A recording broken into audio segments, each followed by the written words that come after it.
Welcome back, everybody, to Watcher of All Things. My name is Kiki, and this is my podcast where I talk movies, TV shows, and all things entertainment. And today, it is episode 102, the 2026 movie preview show. I'm very excited for today. We've not done a topic episode in a long time, probably like a full year, so it's going to be a lot of fun. We're going to go through month by month all the big movies coming out this year. I'm going to give you my score of excitement out of 5, 1 being not excited at all, 5 being extremely excited. Some would say very, very, very excited. It's going to be a long discussion. I'm looking forward to that. Before we get to that, I hope you are all doing well. What a week it has been. Last weekend we had the Critics' Choice Awards. This weekend we have the Golden Globes. So we're fully in the award season swing. A couple things to plug before we get into the topic and the news today. I uploaded my top 5 movies of 2025 video on YouTube. A lot of fun making that one. It's a good little 21-minute discussion of my 5 favorite movies, as well as some honorable mentions. Go check it out on the YouTube channel. Let me know your favorites in the comments. And yeah, really good year cinematically. I think, looking back on 2025, I think it was a fantastic year for movies, and I think 2026 could be even bigger. We have some major films coming out this year that I can't believe we're finally getting, and a lot of really big artistic staples from great creators, and it's going to be a wild ride, but we'll talk about the 2026 movies first. Timestamps below, we're going to have the news section where we have some casting news, some project announcements, and then we will get into the movie schedule for this year, and I will give you what I'm excited for out of 5, stuff like that. I'm not going to give you my most anticipated films. I am going off of Variety's big list of films that are coming out this year. I'm going to do a separate video on my YouTube at the end of January talking about my 5 most anticipated movies of the year, so you can look forward to that there. Today is just going to be kind of discussing every project that's coming out this year pretty much. Then, of course, after that, we'll have the What Else I Watched segment where I have a couple of 2026 releases to talk about, as well as other movies and TV shows that I have been watching, including The Pitt Season 2. It is back this week. I'm excited to talk about it with you guys, but what do you say? Should we get into the news? Let's get into the news.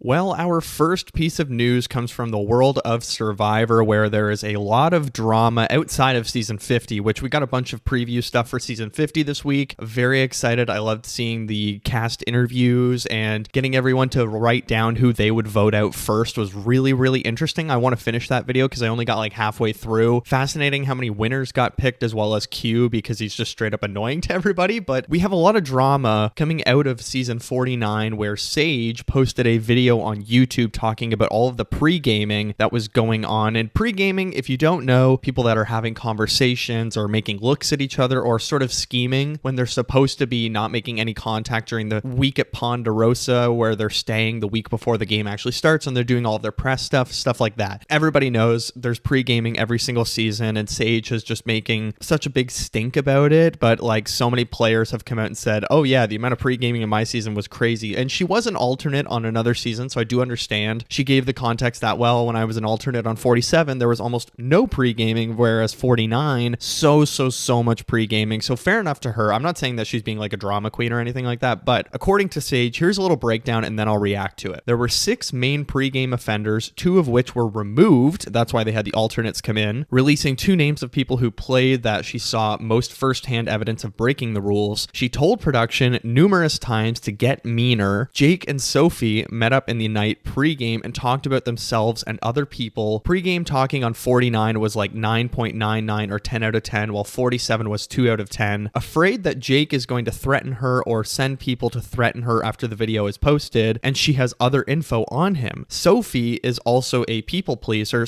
Blue Sophie, not Yellow Sophie. Blue Sophie is a people pleaser, also fan base most popular player, and created a burner Instagram account named Torch Snuffer. Some people have told her it will be so hard for them, Jake and Sophie. Quote, it's been so hard for the people who have been affected by their actions. Sage is kind of airing out the dirty laundry. It's interesting that it was Jake, Sophie, and I read somewhere that even the pre-gaming was mentioned on the mat by Jeff himself, that like the first challenge or second challenge, I think it was the marooning actually, he said there's been a lot of drama, there will be no more pre-gaming, all of that stuff, like no more discussion, and you guys have been very bad or whatever. He scolded them a little bit. I think that's true, and I wouldn't be surprised surprised, but sort of insane that we've come this far into Survivor where the producers themselves have sort of just lost a grip on it. But I guess, when you're not used to that much pre-gaming in comparison to the other seasons, it's hard to get a grip on that because most other seasons, the players are very respectful. There's, little glances or looks or whatever, but this season was just straight up people meeting at nighttime and talking like Sophie and Jake. Interesting that, 2 players were removed. There was 6 total, so 2 players were removed. Jake and Sophie are the other 2. Then there's a third pair that Sage has not named yet, at least. I don't know if she will name them or not, but the fact that Jake was taken out of the game for a medical reason after, 4 episodes or whatever, when I don't actually think he was bitten by a snake. I think he felt guilty that he had his newborn child at home, or the child that was about to be born, and he left his wife on her own. That's just like a brutal thing to do. So much drama coming out of 49, and some people say like, look, you got to move on, like there's pre-gaming every season, but clearly Sage feels very cheated by her fellow contestants. I mean, she did come final 3 with Blue Sophie, so the fact that Blue Sophie got more votes than her at Final Tribal has probably been eating her away a little bit. And it's interesting how during the season as well, Sage was like so silent about the game, not posting at all, and says like, oh, I found Survivor boring, I don't want to talk about it, blah blah blah. But after the season, she's airing out all of this dirty laundry about the other players, and it's a really odd dynamic at play. I'm excited to see all of the drama that's going to come out of season 50. I mean, already it's been super fun to see all these interviews with the contestants talking about the dynamics at Ponderosa, the week of media stuff that they had to do before season 50 even starting, and the pregame impressions of each other. All of that good stuff it plays such an important factor in the actual game when they're allowed to talk to each other and they figure out what tribe they are actually on. So I'm looking forward to season 50, and it's fun when other players get disgruntled, but maybe Sage would come back for a, I don't know, new era all-stars or fans versus favorites or whatever it might be, if they even decide to do that in season 51, 52, 53. I think they have to do it, otherwise the show is literally dead in the water. Like, the tribe has spoken, the tribe being the audience and general public not caring about Survivor anymore. But all right, let's move into our next story, which is J.J. Abrams' next film starring Glenn Powell, Jenna Ortega, Emma Mackey, and Samuel L. Jackson is officially titled The Great Beyond. It is described as a dramatic action adventure. Now, it's fascinating that J.J. Abrams has not made a film since The Rise of Skywalker. Episode 9 was his last movie. After that, there was rumors he was going to do a Superman movie, but it wasn't a Kal-El Superman Clark Kent story. It was about the other version of Superman. I can't remember the character's name, but it was a big deal because it was going to be the first black Superman that we've had, and it's very popular in the comics. It's like a newer version, but it would have been interesting to see that. Clearly, it never happened. I think he was also involved in like a Spider-Man comic, but that's really the only work he's been doing in the last few years. He hasn't directed anything. He's had a few like rumored films that haven't happened either. So this is his actual project. Production is happening this year. I don't think it's releasing this year. There was a time where J.J. Abrams was an exciting director, like whether it was Star Trek, Mission Impossible 3, which I know some people aren't a big fan of. I love Mission Impossible 3, as I've spoken about many times, being a huge Mission Impossible head. And you know what? He was great on TV with Alias. That was his thing for a while, but this could be good. I don't know. Glenn Powell's kind of the it guy right now, outside of Timothy Chalamet and Michael B. Jordan, I would say. Those are like the 2 stars of Hollywood right now, those 2 guys. But I think this is really strong cast. I'm worried Jenna Ortega's involved. Her ability to pick good projects isn't the greatest when it comes to films. I feel like her best movie, and it's very sad to say, her best movie in the last few years has been like Scream 5. Worrying. I don't know. I mean, J.J. Abrams coming back to the big screen, is his style still going to translate, because he had such a like particular style with snap zooms, shaky cam, lens flares? But it might be fun to see him operating outside of the IP world and just doing an original. So look forward to that whenever it comes, probably 2027. Our next story, Sir Ian McKellen and Elijah Wood will reunite as Gandalf and Frodo in The Lord of the Rings, The Hunt for Gollum, production beginning this May. Now, it is the 25th anniversary of The Lord of the Rings, and I'm going to be the first one to be honest with you. I'm not the biggest fan of the Lord of the Rings films. My cousin is super into it. One of my best friends, absolutely obsessed with it. Well, I mean, my cousin is obsessed with it as well. A lot of people in my life are obsessed with it. I've never been a big fan of them. I don't know, but there's no denying how big those movies are. I mean, they still hold some records for the Oscars, and they are a huge deal on a technical achievement level. I mean, how impressive those films are technically. It's a lot like Avatar, where sure, I'm not into the story that much, but on a technical scale, I'm so interested in them. I mean, now with Avatar, I actually am into the story and I kind of love the stories of Avatar, but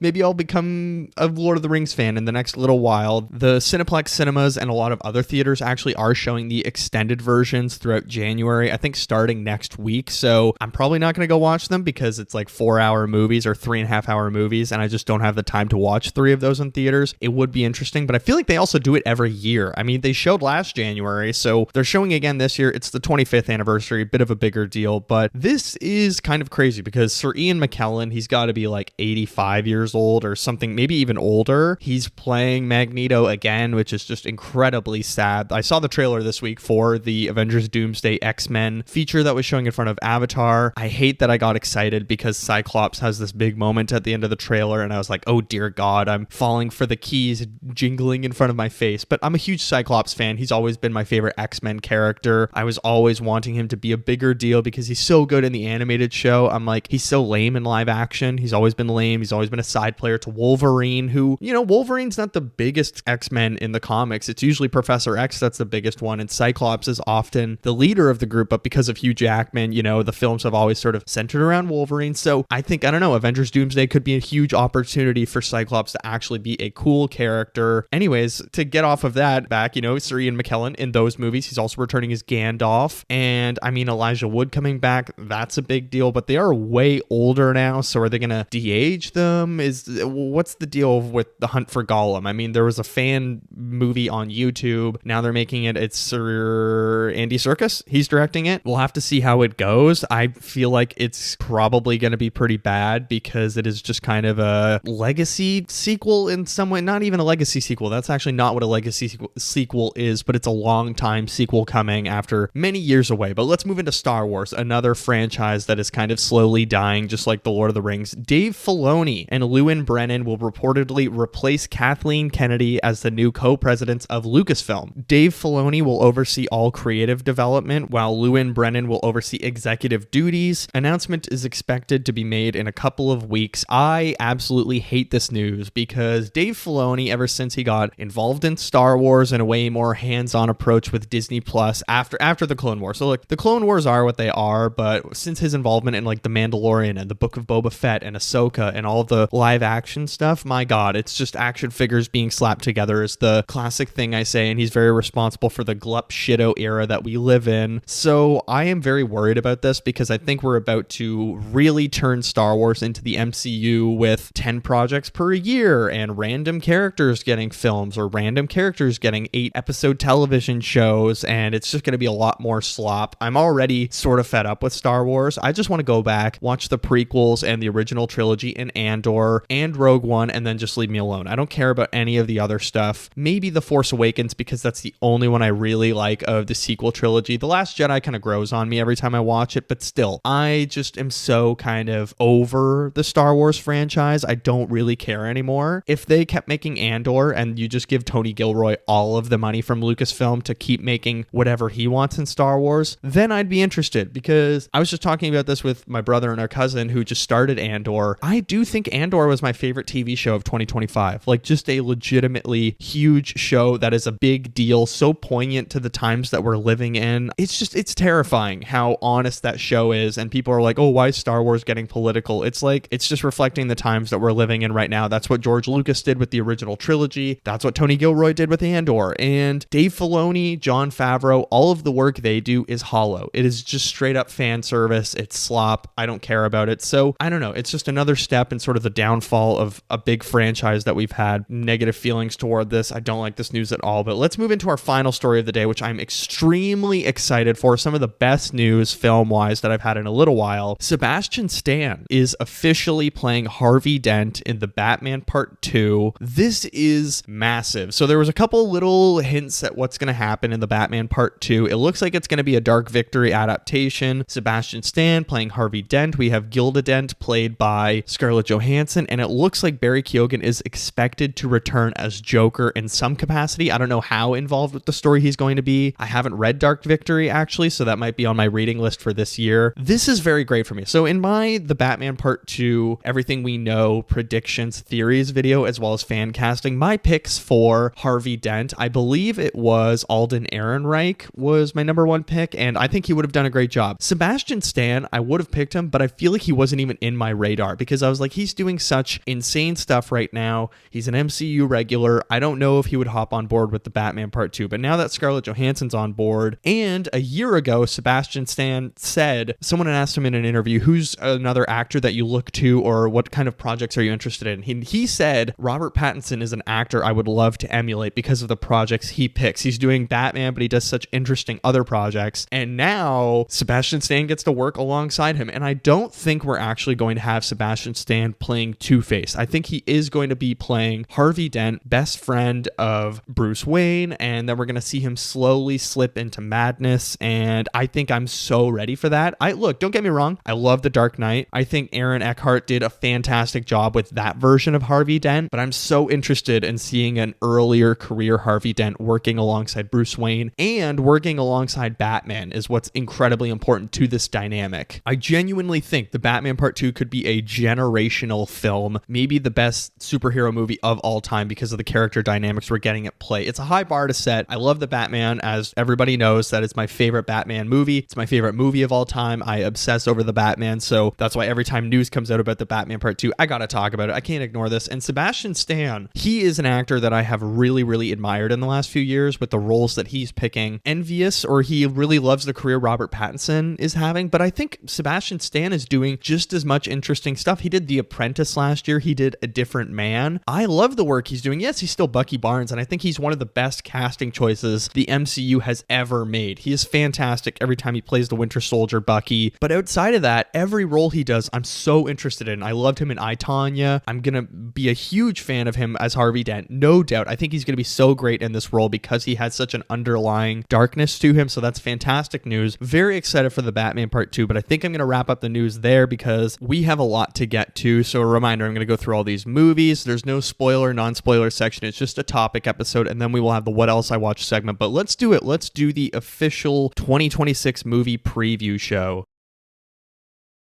All right, in front of me, I have Variety's most anticipated films of 2026 list. It goes in a month-by-month fashion. It looks like the 2026 box office is going to be big, possibly even bigger than 2025. 2025, in comparison to 2024, there was only like a 1% increase in the box office, but this year could be a big deal. There's a lot of movies on this list. I think there's something like 50, so some of them I'm going to talk about for a little bit longer. Some of them I'm just going to give you initial thoughts out of 5. What do I think? But let's start with People We Meet on Vacation. Comes out this weekend, stars Tom Blythe and Emily Bader. I believe it is a Netflix film. It's out now. I've seen a lot of people reviewing it. I might get to it. Am I excited about this? Not really. I like Tom Blythe. I thought he was fantastic in that Hunger Games movie, and he seems to be a real actor. So excitement level, I would say like 2 out of 5. I'm like, sure, why not? I'll maybe check it out when I have a free day. But then we have Greenland 2, another film that's coming out this weekend. So Greenland 2 Migration. This is an Amazon Prime original. I never saw the first one, but I do know that some people are a fan of it. They said it was hokey, cheesy, but it's very entertaining. It's a disaster film from Rick Roman Woff. I've seen a lot of bad reviews for this one, so maybe it's, not a sequel that's worthy of the first one. Am I excited? 1 out of 5. Not really. I'm a very low excitement level, but our first big movie of the year, one that we're actually going to talk about next week, 28 years later, The Bone Temple, coming on January 16th. This is a big deal because I loved the first 28 Years Later film from Danny Boyle. Thought it was a fantastic legacy sequel in some ways, or like a really good return to this franchise that sort of had a quiet fan base behind it. Now, this is Nia DaCosta who is taking over for Danny Boyle this film, with Danny Boyle returning for the third film. Nia DaCosta, the film she did last year, Hedda, I wasn't a big fan of, but I think this has potential. The trailers look absolutely insane. So am I excited? Yes, I'm giving this a 4 out of 5. We're going to talk about it next week because I think it's going to be a banger movie, and I've seen some excellent reviews. But after that, we have another big movie that some people are excited for, The Moment, coming on January 20th. This is based on an original idea by Charlie XCX. It shows a rising pop star navigating the complexities of fame and industry pressure while preparing for her arena tour debut. Stars include Charlie XCX, of course, Kylie Jenner, Alexander Skarsgård, Rachel Sennett, Rosanna Arquette, Kate Berlant, Rish Shaw, Jamie Demetriou, a whole bunch of others. I am I'm excited. I'm curious about this. Charlie XCX is, a big cinephile. Her letterbox is pretty crazy if you go and look at it. I'm not sure how I'm feeling about, a pop star film. I was kind of burned by one last year with Hurry Up Tomorrow starring The Weeknd. But Charlie XCX, I think she has a good kind of creative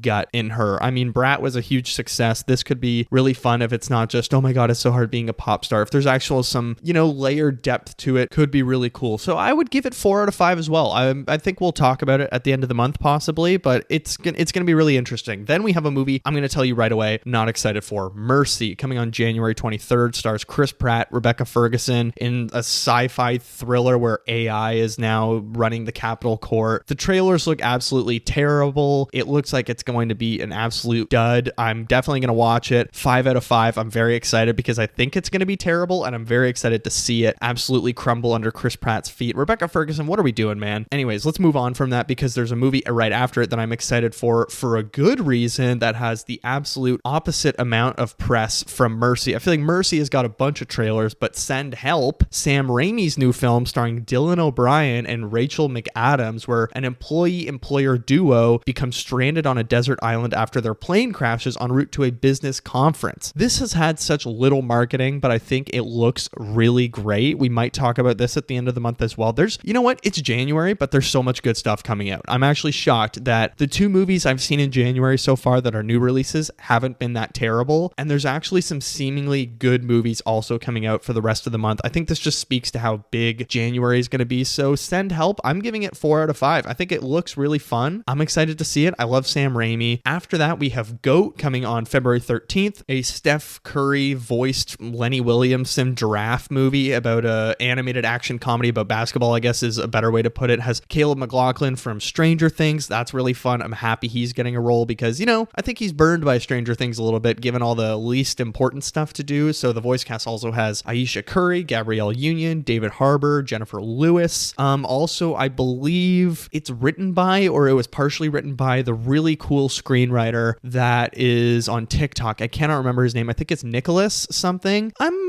curious. I think if it's a good animated movie, I'm happy for kids to get a good animated movie. I'd give it a 3 out of 5. Then we have a big one that is going to make a bunch of money at the box office, I think. Wuthering Heights from Emerald Fennell, starring Jacob Elordi, Margot Robbie. It's going to be a sexual thriller. I'm absolutely going to watch this. We are going to talk about it because this is a Valentine's Day release. Saltburn was the talk of the town when it came out. Everybody was going nuts about it, whether they liked it or not. Everybody was talking about it, and it was a big deal. This one is, a straight up theatrical release with 2 giant stars. I think the dynamic and chemistry looks weird between Jacob Elordi and Margot Robbie. I love her a lot, Margot Robbie, but she seems a little too old for the part to me, which is strange. I thought it was supposed to be like a young person's story, but excitement wise, I'm at like a 3.5 out of 5. I'm curious to see it. Is it going to be good, or is it going to be like Saltburn where it's kind of empty and it's just TikTok reactionary vibes to it? But then we have a movie that I'm a little bit more excited for. Crime 101, coming February 13th as well, stars Chris Hemsworth, Halle Berry, Mark Ruffalo, Barry Keoghan, Monica Barbaro, Corey Hawkins, Jennifer Jason Leigh, Nick Nolte. It's an Amazon MGM crime movie, follows a Los Angeles jewel thief planning the biggest score of his life as an insurance broker and a detective close in on his string of crimes. I think the trailers look pretty fun for this, and I'm definitely going to watch it. I love a little crime thriller. I would also give it 3 out of 5 stars. After that, we have Scream 7, possibly one of the most, morally difficult movies to watch. Huge fan of the Scream franchise. I really love the franchise, but after how they treated Melissa Barrera, I don't know. I don't really care anymore, but I really want to see it because of how they're trying to sort of repath it or rework it into this new legacy sequel franchise that's almost like a soft reboot. But I think it's going to have a lot of supernatural elements to it somehow. And,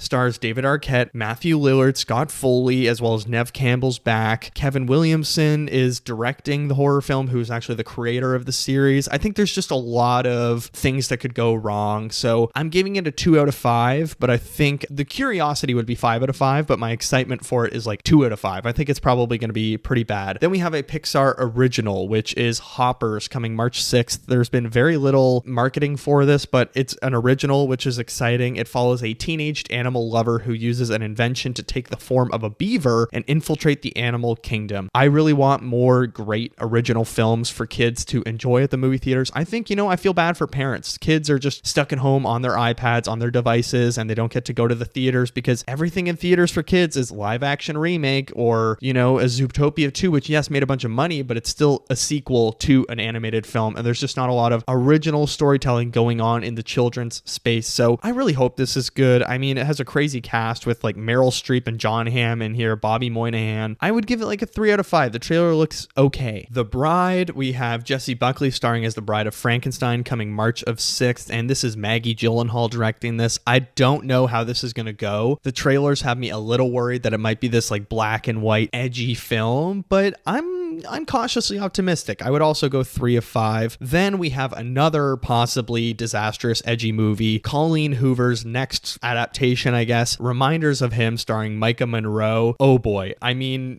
judging by how the last two have gone for Colleen Hoover adaptations, this could be an absolutely batshit insane film. I have not watched either of the Colleen Hoover adaptations, but I believe my girlfriend has read both books or just the first one, and I would be curious. I mean, once upon a time, we lived in a world where trashy novels or cheesy novels would adapted into films, and it would make a shitload of money because everyone that has read those books on vacation flocks to the theaters. And we just had that with The Housemaid. The Housemaid made it a very impressive amount of money. So I think this has potential to make a lot of money. I would give this one a 1 out of 5. I don't really care. And The Bride, I don't think I gave my score, but I would give it 3 out of 5. I'm right down the middle. I think it's very like 50-50, 2.5, 3, something like that. Then we have a big one that I'm very excited for, Project Hail Mary. I've seen the trailers every single time. I think it looks fantastic. I think the trailers are showing too much, but for me, this is a 5 out of 5. I think this has potential to be absolutely fantastic. It's another Andy Weir novel adaptation. He wrote The Martian, I believe, and Ryan Gosling looks like he's fantastic in it. Has Sandra Huller from Anatomy of a Fall, another movie I loved a lot. Looks like a lot of fun. 5 out of 5. Next up, Ready or Not, Here I Come on March 27th. I haven't seen the first one, but apparently that one's very fun. I started it one time on Disney Plus. I got like 40 seconds in, then I had to go do something else, so I paused it. Never came back to it, but I'll definitely check out this one. I'm going 2 out of 5, not really thinking about it. After that, April 3rd, we have a movie I'm very excited for, The Drama, starring Robert Pattinson and Zendaya, 2 stars who are going to have a giant year. Absolutely sensational, maybe the biggest years of their career. Robert Pattinson, he has 4 movies coming out with Here Comes the Flood, The Drama, Dune Part 3, The Odyssey. Zendaya has Euphoria Season 3, The Drama, The Odyssey. Could be a massive year for her as well. Dune Part 3 as well. What the fuck am I saying? She's in Dune Part 3 as well. She's going to play a huge role in Dune Part 3. This one's going to be very exciting. This is definitely high on my list. I would give The Drama 5 out of 5 as well. We're now starting to hit very big movie time. I mean, earlier in the year, there were big movies that aren't even on this list, like Nirvana, the band, the movie, the show. I think that's going to be giant. But in April, we have a lot of big budget movies coming. So we, after The Drama, have the Super Mario Brothers Galaxy movie. The first one made a shitload of money. I think the sequel is going to make even more money because it's, further away from COVID or any sort of box office recovery that we had after COVID. I think the Super Mario Brothers Galaxy movie, they're adding a lot of characters that people love. The Switch games are only getting more and more popular, so it's going to be a big deal. I hope you guys are ready for Super Mario Brothers Galaxy discussion everywhere. The press run's going to be insane, just like the last one. I didn't love the first one. I don't really care, but I hope kids get some enjoyment out of this. I wish it was a little bit more original than a video game adaptation starring Chris Pratt. I'd give it 2 out of 5. On April 24th, we have another movie that is definitely going to make $1 billion. Mark it down right now. Michael, the Michael Jackson biopic, which is actually only part 1 because I'm pretty sure they had to reshoot a bunch of the movie because it features a character that accused him of sexual harassment or sexual assault. So it's a very controversial film, I think is the most polite way you can put it, but it's definitely going to make $1 billion. Like, absolutely no doubt in mind. You know how popular Michael Jackson is? Am I excited for it? Not really. I like Michael Jackson music, but I don't care about biopics. I would go 2 out of 5. Then we have Apex coming April 24th. An Icelandic director, Baltasar Kormákur, stars Charlize Theron playing a woman seeking solace in the Australian wilderness when a dangerous predator starts to hunt her in a deadly game of cat and mouse. Also stars Taron Egerton, who plays the hunter, and Eric Bana appears in the film, premiering on Netflix April 24th. I like the cast. I would give it 2 out of 5. But a non-original film coming after that, a big one that I think also is going to make a splash at the box office, The Devil Wears Prada 2, coming May 1st. I love the first film. I've not watched it in many years, but no doubt I'm going to watch it before this comes out on May 21st. I think this is going to do incredibly well at the box office, regardless of how good it is. I don't think it's going to be good. I think it's going to be another Disney legacy sequel that, is just going for hitting the familiar beats of the first one. Meryl Streep doing a sequel is a big deal. I don't think people realize that. Like, Mamma Mia 2 is really the only one that she's showed up in, I guess, or she very rarely does sequels. So this is a giant deal. Maybe she's finally hit that point in her career where she needs a paycheck. Who knows? But The Devil Wears Prada 2, I would say I'm at like a 2.5 out of 5. I'm more cautious than I am excited. Another sequel coming after that, Mortal Kombat 2, May 15th, follow up to the 2021 adaptation of the titular video game Mortal Kombat. We're going to see Carl Urban's Johnny Cage team up with other fighters to take on the evil Shao Kahn. Haven't seen the first one. I've never played the Mortal Kombat games that much. I've played a little bit, more in like EB Games when they would have the PlayStation stations that you could play at and test out video games. That's probably the depth of my Mortal Kombat knowledge. So I'm giving Mortal Kombat 2 out of 5. Next up, May 22nd, The Mandalorian and Grogu. Speaking of Dave Filoni and Jon Favreau, I think the trailer looks absolutely depressing and atrocious. Looks like a Disney Plus show that they're just going to release in theaters, whether it's, 8 episodes all just mashed together and then they throw it in theaters in quote unquote IMAX. I loved The Mandalorian season 1. I thought it was one of the most fun shows, but it falls off so quickly. As excited as I was when Luke Skywalker showed up in season 2, I was part of the problem in reacting to that, and now that's all that Star Wars is like, oh, we'll just bring back the guy in a really sloppy way. I think The Mandalorian and Grogu is going to be a very, very mediocre fan service film that's trying to tie together all of the Disney Plus content in a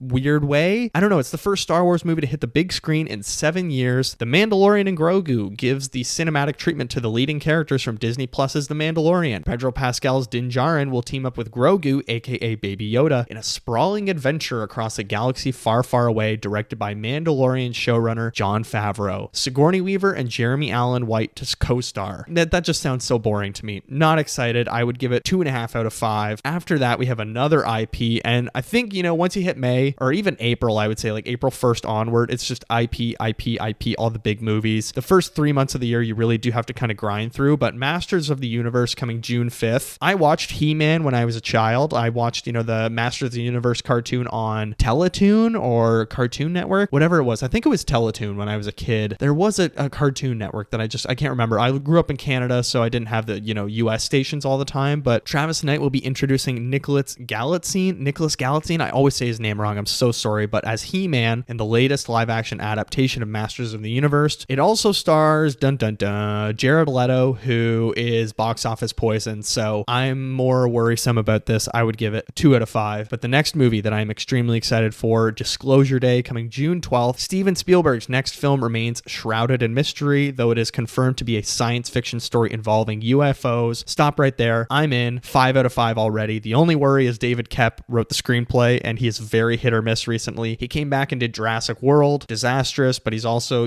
come back and worked with Spielberg on a few things, and it's gone extremely well. So am I excited? Yes. Am I cautious? Yes as well. So we'll see how this one goes. But like I said, 5 out of 5 because the cast is insane. We have Emily Blunt, Josh O'Connor, Colin Firth, Eve Hewson, Coleman Domingo, Wyatt Russell, Henry Lloyd Hughes, and Michael Gaston are all included in the massive cast. Universal Pictures, Amblin Entertainment. I think this could be a banger. I'm so excited to see this because that trailer just looked fucking crazy. Also on June 12th, we have Scary Movie 6. Never been a fan of these films. I definitely do need to watch them because they're like some of the biggest parody films of all time, but Scary Movie 6 coming June 12th. I would give it a 2 out of 5. I think it's good that we're getting a parody movie again. It's just like, is it a good world to return to? Are people going to care? I don't know. 2 out of 5. Speaking of worlds that people maybe don't care about anymore, Toy Story 5 coming on June 19th. Woody, Buzz, and the gang come together for another adventure in Toy Story 5, written and directed by Andrew Stanton. The film sees the toys take on a tablet, vying for playtime attention against modern tech. Tom Hanks, Tim Allen, Joan Cusack, Tony Hale, Blake Clark, and John Ratzenberg will reprise their roles, while Anna Faris, Ernie Hudson, Conan O'Brien, Greta Lee are set to voice original characters. I love the first 3 Toy Story movies. Toy Story 4, can't even remember what happens in that movie. There's like a carnival and Woody goes on his own or something like that.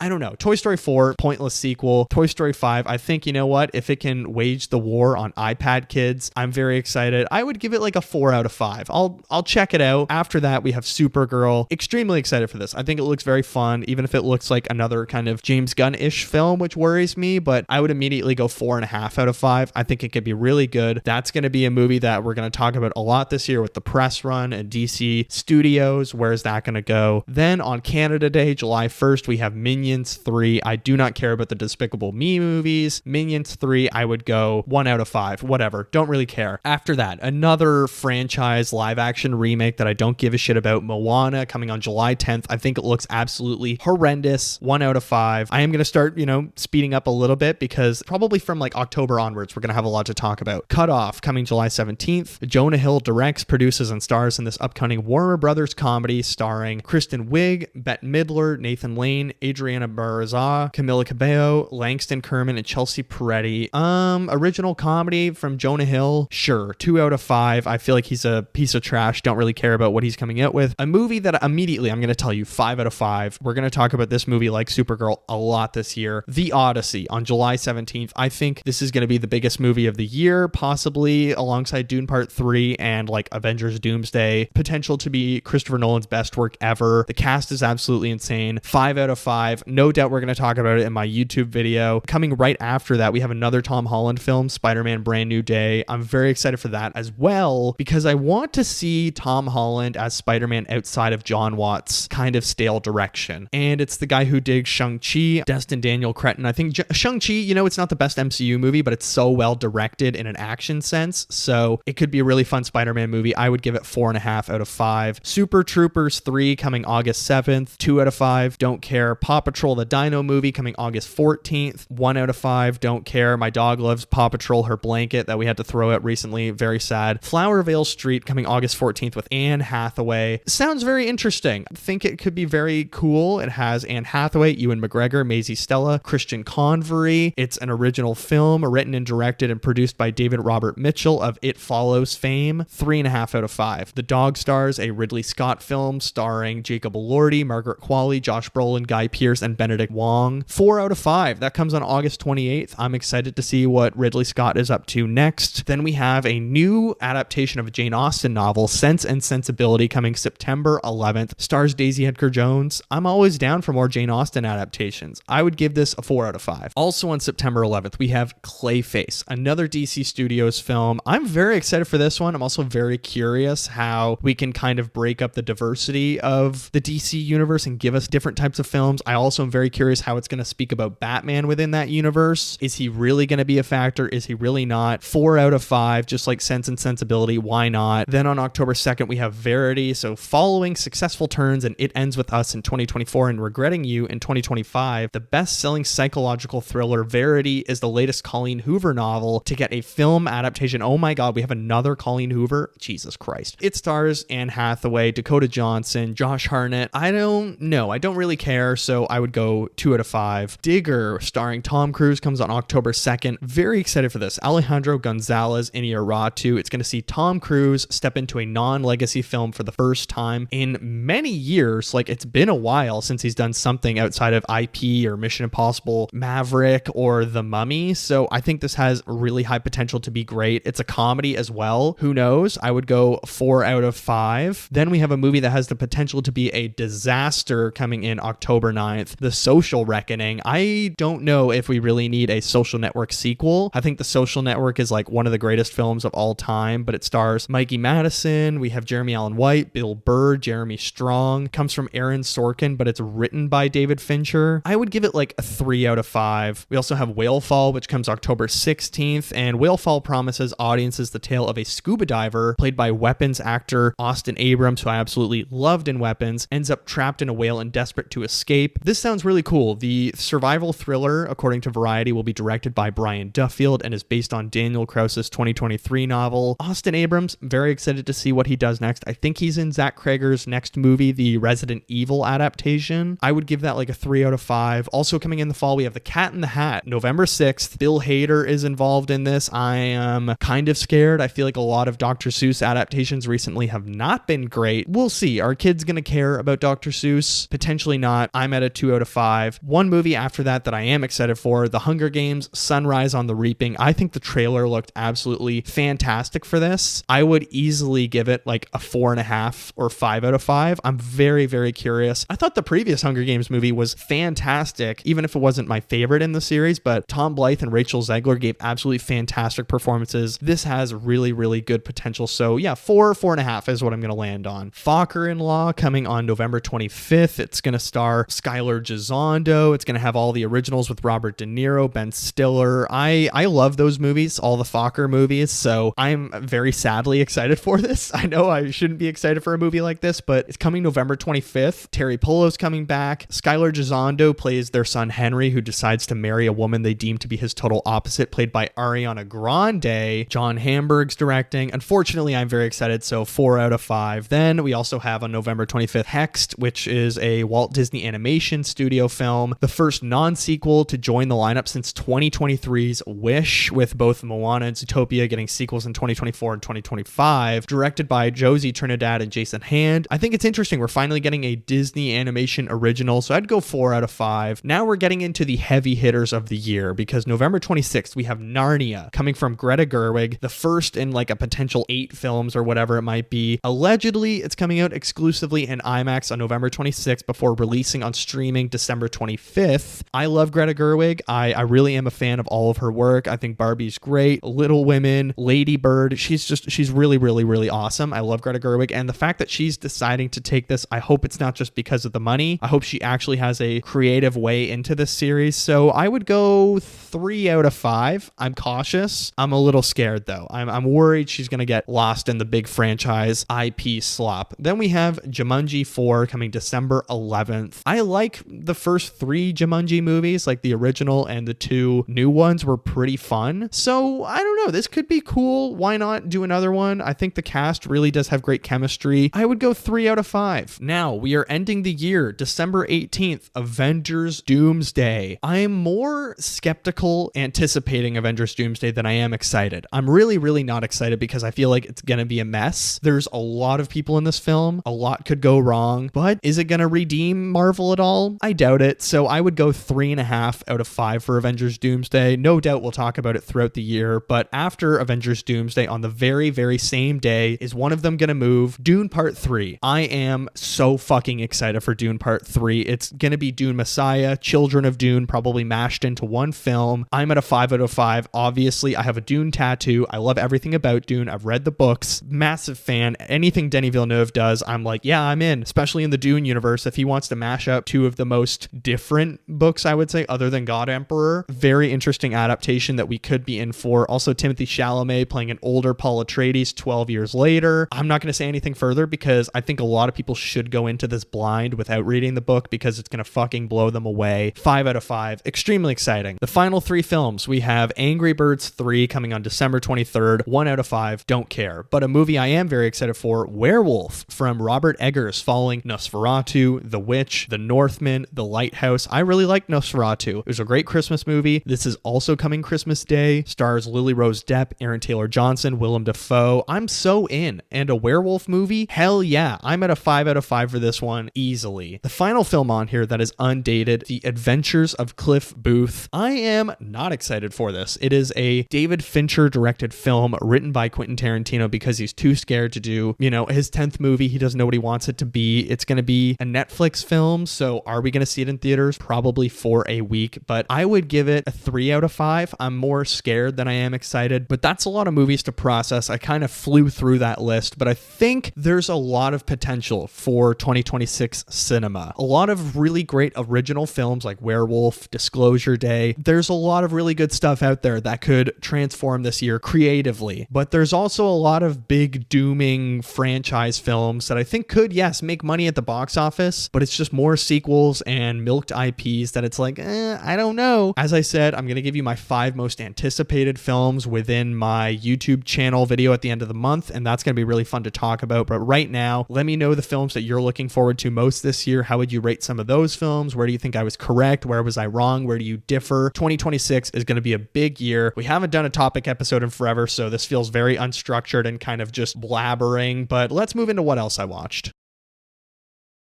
Alrighty, what else I watched? I can definitely talk a lot slower in this section because we don't have to go through, nearly 50 movies. I even skipped some on that list because I was like, I got nothing to say about this. But today in what else I watched, I have 4 movies, 3 TV shows, and 2 books to talk about. I really was cranking through it last week. My goal is to kind of do 4 movies per week because then by the end of the year, I'll be at 200 films, 100 new releases, 200 total. So let's begin with the books because last week I talked a little bit about Batman Detective Comics Volume 1 Faces of Death. I really liked it. Involved a little bit of Court of Owls, Penguin, and there's, all of these different criminals, and it's a lot of fun. It's a continuation of the New 52 Batman. Then this week I am reading Batman Detective Comics Volume 2 Scare Tactics, which is, what's his name? Like Acid Man or I can't remember what his name is, but there's a cloning villain that is really fun. They're both written by Tony S. Daniel, and I love the art style. I think the writing is a little bit hit or miss sometimes. It feels a little bit out of character for Batman in some of the dialogues of how like confident and epic he is, or a little bit arrogant in his own internal monologue, which I feel like isn't the case a lot of times. He's more hardcore and doubtful. I'm liking them a lot though. My plan is to read the next 3 volumes of the Batman New 52 run, so I'll have volume 3 to talk about next week, and I'll talk about the rest of volume 2 next week because right now where I am is about halfway, and Batman just discovered that the villain is using a hadron collider or whatever it's called to one of my goals this year is to stop saying or whatever because my girlfriend's been giving me shit about it. So it's a hadron collider or whatever the proper, I just said it again, whatever the proper term is, but it's a hadron collider where the villain has been cloning himself by disassembling and reassembling himself like on a DNA level. It's really, really interesting. I like how much more scientific and sci-fi this Batman story is. It's just a lot of fun. It's pretty epic because there's Batman impersonators because the clone was remaking himself, going out in public and robbing people. I'm excited to continue the New 52 run because there's just a lot of good stories. Let's move into the TV shows, however, where we're going to continue on Batman for a moment because I'm working my way through technically season 3 of the Batman, the 2004 animated series, but it's actually season 2 on Amazon. Like I mentioned in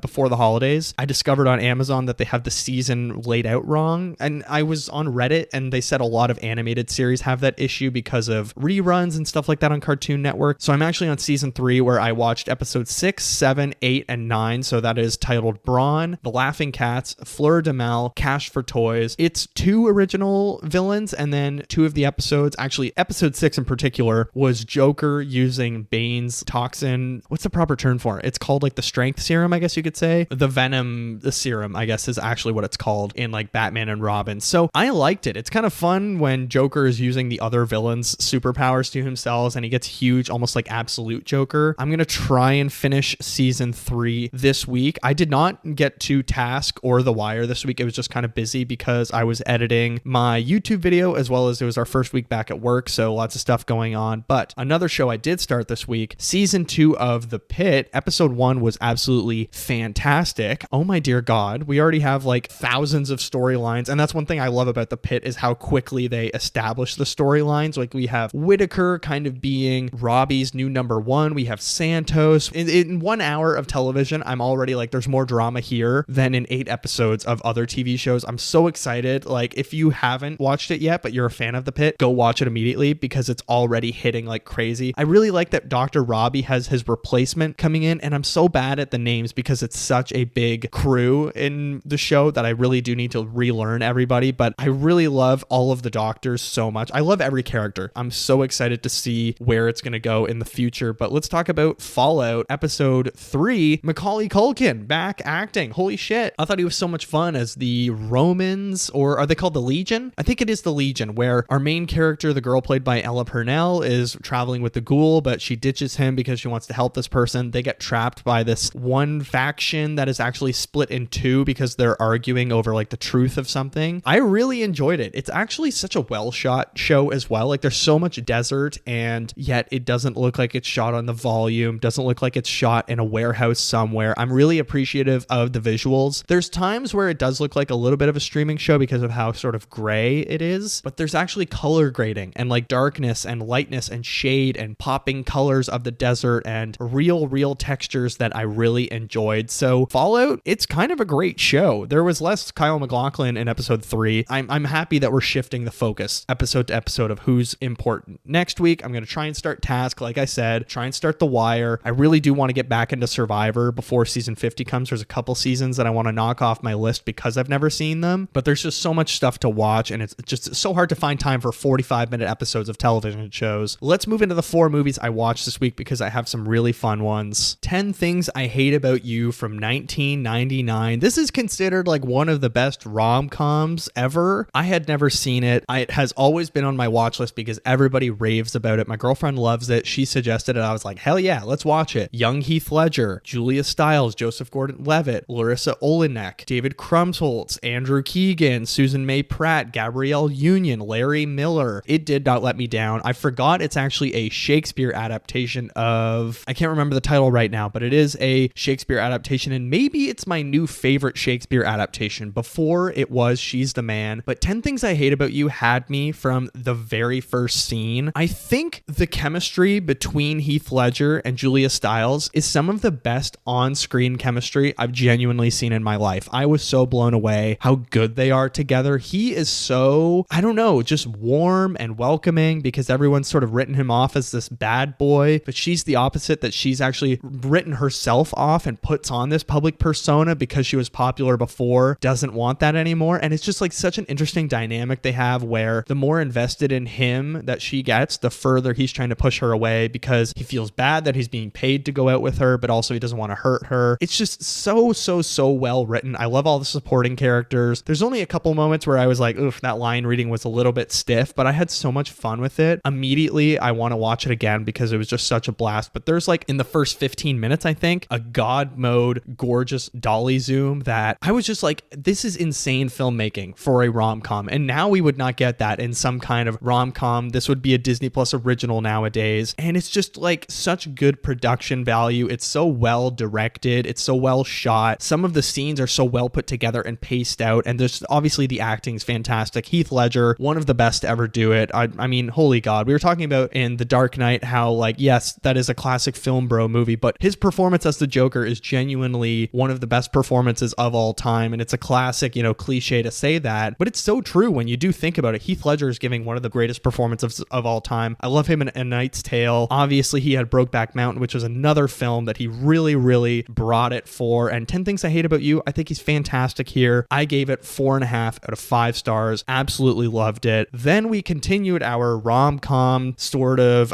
girls' night movies with John Tucker Must Die, another movie I hadn't seen, but it's a bit of a classic. It's really funny watching a movie, and we had this with The Family Stone a couple weeks ago. It's funny watching a movie from like 2006 or 2005, and you're just like, wow, this is so of this era. And that's what John Tucker Must Die is. I mean, the outfits of how all the girls are dressed at school, and they're all high schoolers, which is crazy. I mean, I'm not, I don't need to comment on women, what they're wearing, but it's just like so of its time with all of the super thin eyebrows, low-rise jeans, and all the dudes are wearing like the exact same things, those like 3/4 shirts that don't go all the way down on the sleeves. They sort of go to like your mid forearm. The story is extremely 2006 rom-com. So if you don't know what John Tucker Must Die, okay, here's the synopsis for you. After discovering they are all dating the same guy, 3 popular students from different cliques band together for revenge. So they enlist the help of a new gal in town and conspire to break the jerk's heart while destroying his reputation. Long story short, she starts to actually have feelings for him and falls into his trap. But at the end, one of the most confusing endings I've had, where they're at his birthday party, but he's rich and popular, so it's in like a whole warehouse bar type thing, and it's like a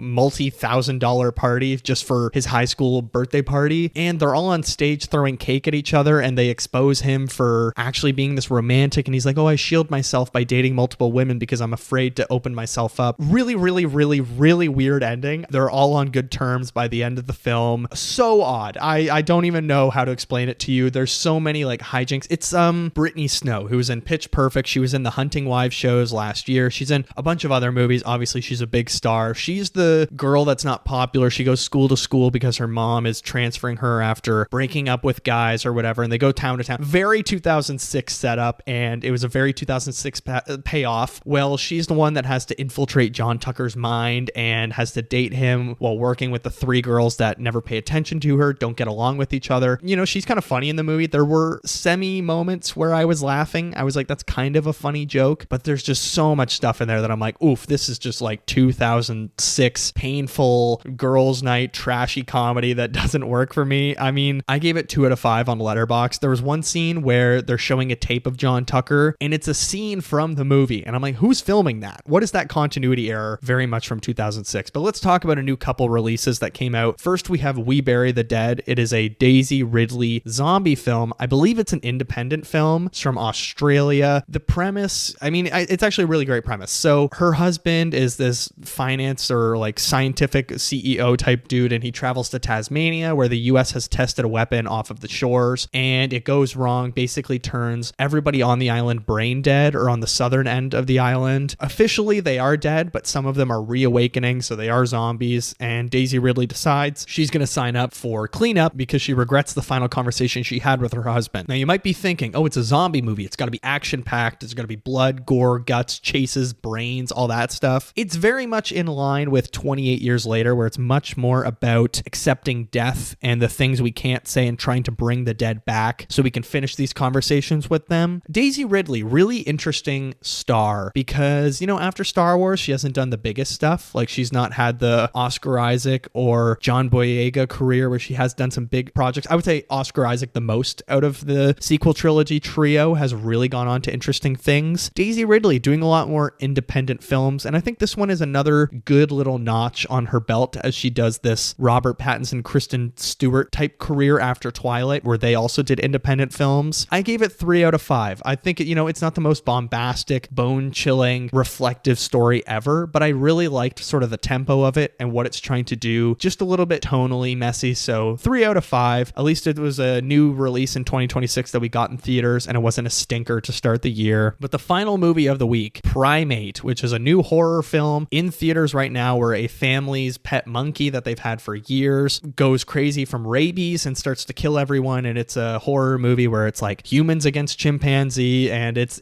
pretty wild. I had very low expectations for this. I saw it on a Thursday night where it was actually pretty full. I don't know, it was probably 3/4 full, I would say. Some of the biggest audience reactions I've ever had in a horror movie. Like, there were people fully yelling like, "Oh!" when someone plummeted to their death. Absolutely insane. I thought it was definitely a dude inside of the monkey costume, and I saw some behind the scene photos on Instagram. It looks like it was, so I was very shocked. It's not the best acting. The first 28 minutes are really trying to establish the emotional boundaries of everyone and sort of the dynamics with, Troy Kotzer from Coda a couple of years ago playing the dad, Johnny Sequoia playing Lucy, Jessica Alexander as Hannah. It's very cheesy, sort of Outer Banks, Netflix acting, or even, what was it called? Dangerous Animals last year? Feels a lot like that. But once the action started, I was very on board. There's some of the most gruesome deaths I've had in a horror movie in quite a while. So I don't know if you like gruesome animal films, or like it's sort of a zombie movie because the monkey gets rabies and becomes an other being that they're trying to connect to. I gave it 3 out of 5 stars as well. Lots of other stuff to catch up on. I have a big list of Oscar movies, or at least 4 of them, that I think are going to be nominated. I want to catch up on, but for now, that has been what else I watched. And I think that is going to do it for episode 102, the 2026 movie preview show, perhaps our most unorganized episode we've had, where I literally rambled for 30 minutes about movies that are coming this year. Let me know down below, what's your most anticipated movie, least anticipated movie? What's a month that you're particularly excited for? My favorite month is probably going to be July or December, possibly. As always, please rate and review the show 5 stars wherever you get your great podcasts like Watcher of All Things, whether it's Spotify, Apple Podcasts, Amazon Music, or Acast. We're, of course, an Acast produced show. If you're on the YouTube channel, hit like, subscribe, comment down below. You can also comment on the Spotify channel, actually right underneath the episode. I'm going to try and do some more shorter YouTube videos this year, whether they are like 5 minutes or less. I don't know, just maybe random little things for fun, just because I really have enjoyed making YouTube videos. And I did 2 in January/December, I guess, within a couple weeks of each other. It's just been a fun thing, although it is time consuming, so we'll see. But check out the YouTube channel. Also, if you want to get in touch with me, you can email the show, watcherofallthings@gmail.com, and find me on social media. Instagram and Threads are at watcherofallthings. The TikTok account is just at watcher.of.all.things. I post on social media every single day. I make videos for social media all the time. Lots of fun stuff to check out there. Also check out my Letterboxd account, KikiJ70. That's KIKIJ70. Follow me on there. Drop a comment under one of my reviews that you found me through the show. I will follow you back. Let's build a little community. It's going to be a very exciting exciting 2026. Next week, we have our first big movie of the year already. It feels like a blockbuster that's coming very early in the year. 28 years later, The Bone Temple, directed by Nia DaCosta. I will probably rewatch 28 years later. I'm very excited for that one. But for now, thank you all so much for listening. Thank you all for a wonderful new year. Go check out the YouTube video of my 5 favorite movies from 2025. Take care of yourselves, and I will see you in the next one.